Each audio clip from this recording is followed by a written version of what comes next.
Result आया बेटा। हाँ पापा, रिजल्ट तो आया है बट शायद स्लो चल रही है। मार्क्स भी लो ही आए होगे तेरे जैसे। पर क्या करता रहता है? पापा मैं मल्टीटास्किंग हूँ, आपको पता है। मतलब?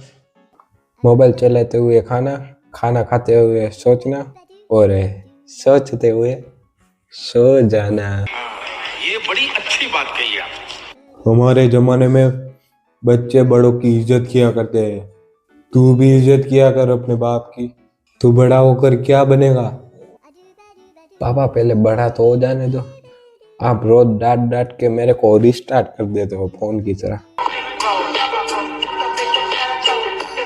ये बच्चा अपडेट वर्जन है, अपडेट वर्जन। तू मेरी ही औलाद है। हाँ पापा, आपका ही प्रोडक्ट हूँ, आपके जैसा ही होगा। आप भी बैचलर में मेरे जैसे ही होगे।